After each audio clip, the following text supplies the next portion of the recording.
मांगने वाले खाली न लौटे, कितनी मिली खैरात न पूछो। साईं कृपा तो साईं कृपा है, साईं कृपा की बात न पूछो। ओम साईं राम। मेरे प्यारे साईं भक्तों, मैं आज आपके सामने अध्याय 40वां प्रारंभ करने जा रही हूँ, जिसका आप ध्यानपूर्वक श्रवण करें।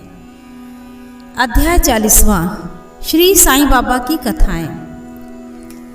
पहला, श्री विही देव की माता के उद्यापन समारोह में सम्मिलित होना, और दूसरा, हेमांत पंथ के सहभोज में चित्र के रूप में प्रकट होना।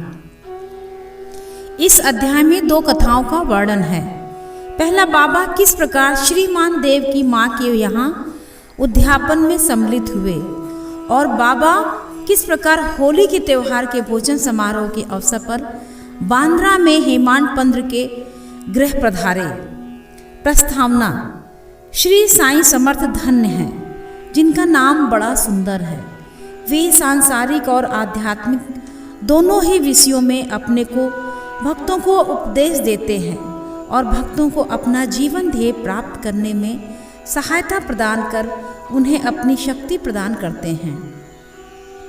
वे भेदभाव की भावना को नष्ट कर उन्हें अपर्याप्त वस्तु की प्राप्ति कराते हैं। भक्त लोग साईं के चरणों पर भक्तिपूर्वक गिरते हैं और श्री साईं बाबा भी भेदभाव रहित होकर प्रेम पूर्वक भक्तों को हृदय से लगाते हैं। वे भक्तगण में ऐसे सम्मिलित हो जाते हैं जैसे वर्षा ऋतु में जल नदियों में जा मिलता है तथा उन्हें अपनी शक्ति और मान देता है। श्रीमती देव का उद्यापन उत्सव। श्री विही देव ठहाड़ू में मामलदार थे। उनकी माता ने लगभग 25 या 30 व्रत लिए थे, इसलिए अब उनका उद्यापन करना आवश्यक था। उद्यापन के साथ साथ 100-200 ब्राह्मणों का भोजन भी होने वाला था। श्री देव ने एक तिथि निश्चित कर बापू साहब जोग को एक पत्र श्रेणी भेजा। उसमें उन्होंने लिखा कि तुम मेरी ओर से श्री साईं बाबा को उद्यापन और भोजन में सम्मिलित होने का निमंत्रण दे देना और उनसे प्रार्थना करना कि उनकी अनुपस्थिति में उत्सव अपूर्ण ही रहेगा। मुझे पूर्ण आशा है कि वे अवश्य ठहाड़ू पधार कर दास को कृतार्थ करेंगे। बापू साहब जोग ने बाबा को वह पत्र पढ़कर सुनाया। उन्होंने उसे ध्यानपूर्वक सुना और शुद्ध हृदय से प्रेषित निमंत्रण जानकर वे कहने लगे कि जो मेरा स्मरण करता है उसका मुझे सदैव ही ध्यान रहता है। मुझे यात्रा के लिए कोई साधन, गाड़ी, तांगा या विमान की आवश्यकता नहीं है। मुझे तो जो प्रेम से पुकारता है उसके सम्मुख में अविलंब ही प्रकट हो जाता हूँ। उसे एक सुखद पत्र दो कि मैं और 2 व्यक्तियों के साथ अवश्य आऊँगा। जो कुछ बाबा ने कहा था, जोग ने श्री देव को पत्र में लिखकर भेज दिया। पत्र पढ़कर देव को बहुत ही प्रसन्नता हुई, परंतु उन्हें ज्ञात था कि बाबा केवल रहाता, रूई और नीम गांव के अतिरिक्त और कहीं भी नहीं जाते हैं। फिर उन्हें विचार आया कि उनके लिए क्या असंभव है। उनकी जीवनी अपार चमत्कारों से भरी हुई है। वे तो सर्वव्यापी हैं। वे किसी की वेश में अनावश्यक ही प्रकट होकर अपना वचन पूर्ण कर सकते हैं। उद्यापन के दिन कुछ पूर्व एक सन्यासी ठहाड़ू स्टेशन पर उतरा, जो बंगाली सन्यासियों के समान वेशभूषा धारण किए हुए था। दूर से देखने में ऐसा प्रतीत होता था कि वह गौरक्षा संस्था का स्वयं सेवक है। वह सीधा स्टेशन मास्टर के पास गया और उनसे चंदे के लिए निवेदन करने लगा। स्टेशन मास्टर ने उसे सलाह दी कि तुम यहाँ के मामलदार के पास जाओ और उनकी सहायता से ही तुम्हें यथेष्ट चंदा प्राप्त कर सकोगे। ठीक उसी समय मामलदार भी वहाँ पहुँच गए। तब स्टेशन मास्टर ने सन्यासी का परिचय उनसे कराया और वे दोनों स्टेशन के प्लेटफॉर्म पर बैठे वार्तालाप करते रहे। मामलदार ने बताया कि वहाँ के प्रमुख नागरिक श्री राव साहेब नरोत्तम सेठ ने धर्मार्थ कार्य के निमित्त चंदा एकत्र करने की एक नामावली बनाई है। अतः अब एक और दूसरी नामावली बनाना कुछ उचित सा प्रतीत नहीं होता।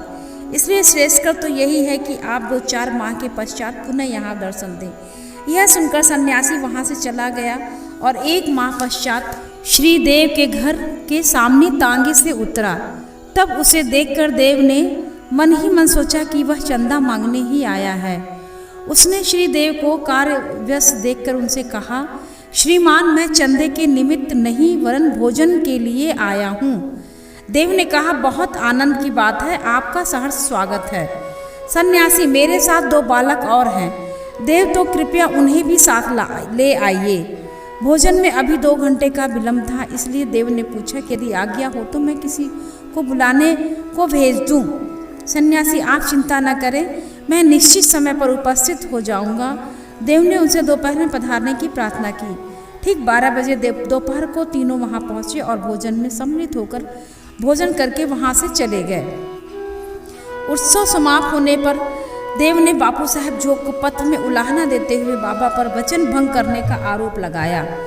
जोग वह पत्र लेकर बाबा के पास पहुंच गए, परंतु पत्र पढ़ने के पूर्व ही बाबा ने उनसे कहा, अरे मैंने वहां जाने का वचन दिया था तो मैंने उसे धोखा नहीं दिया।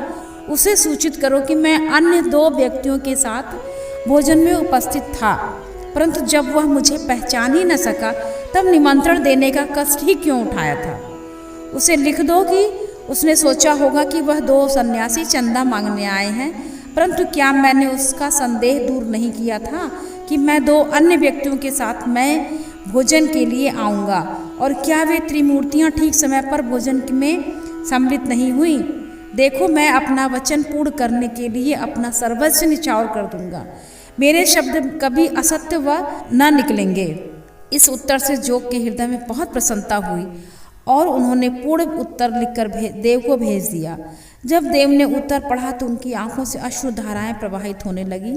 उन्हें अपने आप पर बड़ा क्रोध आ रहा था कि मैंने व्यर्थ ही बाबा पर दोषारोपण किया। वे आश्चर्यचकित से हो गए कि किस तरह मैंने सन्यासियों की पूर्व यात्रा से धोखा खाया, जो कि चंदा मांगने आया था, और सन्यासी के शब्दों का अर्थ भी न समझ पाया कि अन्य 2 व्यक्तियों के साथ मैं भोजन पर आऊँगा।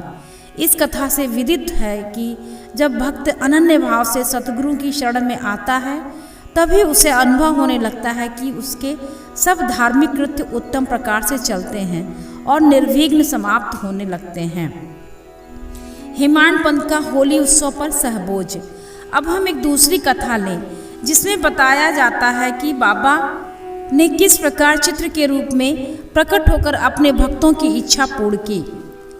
सन 1917 में होली पूर्णिमा के दिन हेमाड पंथ को एक स्वप्न हुआ। बाबा उन्हें एक सन्यासी के वेश में दिखे और उन्होंने हेमाड पंथ को जाकर कहा कि मैं आज दोपहर को तुम्हारे यहाँ भोजन करने आऊँगा।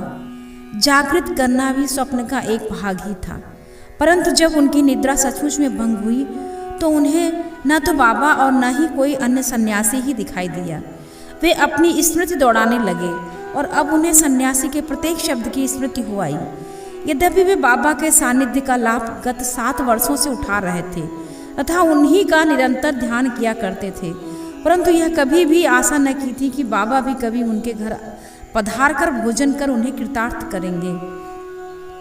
बाबा के शब्दों में अति हर्षित होते हुए वे अपनी पत्नी के पास गए और कहा कि आज होली का दिन है, एक सन्यासी अतिथि भोजन के लिए अपने यहाँ पधारेंगे, इसलिए भात थोड़ा अधिक बनाना।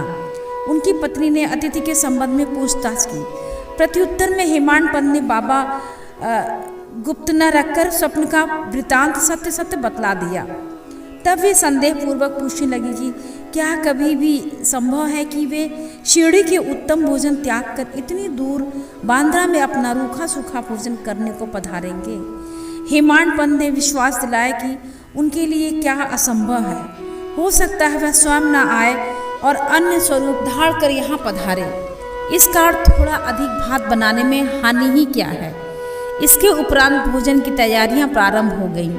होलिका पूजन प्रारंभ हो गया और पत्तले बिछाकर उसके चारों ओर रंगोली डाल दी गई। 2 पंक्तियां बनाई गईं और बीच में अतिथि के लिए स्थान छोड़ दिया गया। घर के सभी कुटुंब, पुत्र, नाती, लड़कियां, दामाद इत्यादि ने अपना अपना स्थान ग्रहण कर लिया और भोजन परोसना भी प्रारंभ हो गया। जब भोजन परोसा जा रहा था तो प्रत्येक व्यक्ति उस अज्ञात अतिथि की उत्सुकता पूर्वक राह देख रहा था। जब मध्याह्न भी हो गया और कोई भी न आया तब द्वार बंद कर सांकल चढ़ा दी गई। अन्न शुद्धि के लिए घृत वितरण हुआ, जो कि भोजन प्रारंभ करने का संकेत है। वैष्णोदेव को औपचारिक आहुति देकर श्री कृष्ण को नैवेद्य अर्पण किया गया।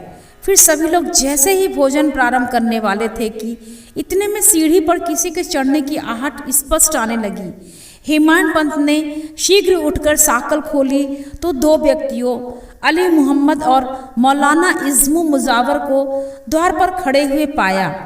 इन लोगों ने जब देखा कि भोजन परोसा जा चुका है और केवल प्रारंभ करना ही शेष है, तो उन्होंने विनीत भाव में कहा कि आपको बड़ी असुविधा हुई, इसके लिए हम क्षमा प्रार्थी हैं। आप अपना थाली छोड़कर दौड़े आए हैं तथा अन्य लोग भी आपकी प्रतीक्षा में हैं, इसलिए आप अपनी यह संपदा संभालिए। इससे संबंधित आश्चर्यजनक घटना किसी अन्य सुविधाजनक अवसर पर सुनाएंगे।